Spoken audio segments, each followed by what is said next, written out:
ये है आज की आधुनिक अयोध्या। तो चलिए इसे गहराई से जानने की शुरुआत करते हैं। बस अड्डा।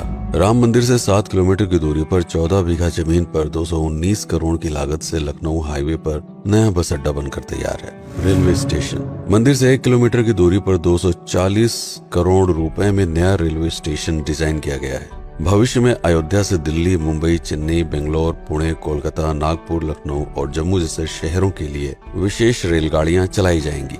हवाई अड्डा। 1450 करोड़ रुपए में लगभग 1300 बीघे में फैला हुआ प्रयागराज हाईवे पर नाके के पास बनाया गया है नया एयरपोर्ट। यहाँ से राम मंदिर की दूरी सिर्फ 12 किलोमीटर है। भविष्य में कई बड़े महानगरों के लिए सीधे उड़ानें उपलब्ध होंगी। घाघरा जलमार्ग। अगर आपके पास अपनी खुद की मोटर बोट है तो छपरा से घाघरा यानी सरयू नदी की सैर करते हुए लगभग 300 किलोमीटर नदी में चलकर भी अयोध्या पहुंच सकते हैं। भविष्य में इस रूट के लिए भी मोटर बोट चलाए जाने का प्रस्ताव है। राम मंदिर। अयोध्या के राम मंदिर की कुल कीमत है 1800 करोड़।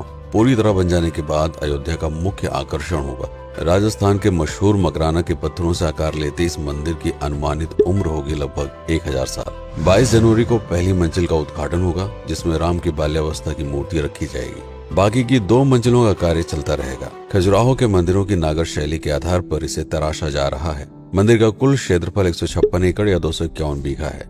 हनुमानगढ़ी। राम मंदिर से लगभग 800 मीटर की दूरी पर स्थित है हनुमानगढ़ी। मंदिर के आवासीय परिसर को मिलाकर यह लगभग 52 बीघे में फैला हुआ है। मंदिर की 76 सीढ़ियां चढ़कर हनुमान जी के दर्शन के बाद ही राम मंदिर में जाने का विधान है। यह मंदिर अयोध्या शहर के ठीक बीच में एक ऊंचे टीले पर बना है। शहर की तरफ आने वाले आक्रमणकारियों के आने की सूचना यहीं से प्राप्त करके अयोध्या के राजा तक भेजी जाती थी। इतिहासकारों के अनुसार जितनी बार भी अयोध्या पर आक्रमण हुआ उतनी बार इस मंदिर को भी विध्वंस झेलना पड़ा। हालांकि सन्यासियों ने हर बार इस मंदिर को फिर से खड़ा किया। आज यह मंदिर रामानंद संप्रदाय और निर्वाणी अखाड़े के अधीन है। राम की पेड़ी।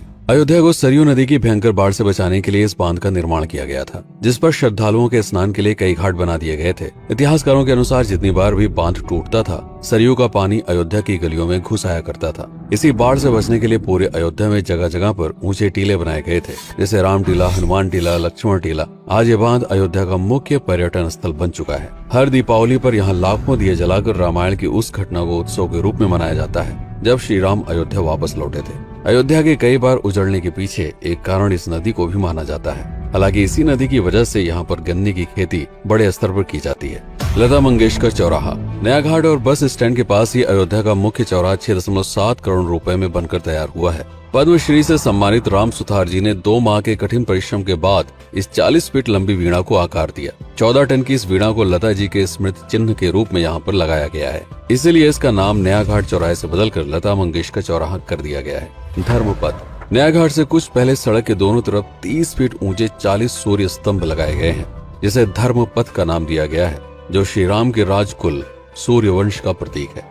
दशरथ समाधि स्थल। नए बस अड्डे के बगल से एक पतली रोड कछार से आगे बढ़ते हुए लगभग 12 किलोमीटर दूर ले आती है दशरथ समाधि स्थल, जो बिलहर घाट पर मौजूद है, जिसके बारे में मान्यता है कि यहाँ पर राजा दशरथ का दाह संस्कार हुआ था। राम मंदिर के साथ ही इस जगह को भी पर्यटन स्थल के रूप में विकसित किए जाने की योजना पर कार्य चल रहा है। भरत कुंड। अयोध्या से 15 किलोमीटर दूर है नंदीग्राम। यहाँ मौजूद तालाब को भरत कुंड कहते हैं। मान्यता है कि इसी जगह से भरत ने पूरे अयोध्या का राज कार्य संचालित किया था। पर्यटकों के लिए इस स्थान को भी विकसित किया जाएगा। गुप्तार घाट। राम की बेड़ी से सरयू नदी के किनारे चलते हुए 10 किलोमीटर दूर स्थित है गुप्तार घाट। ये कैंट एरिया में पड़ता है। इस जगह को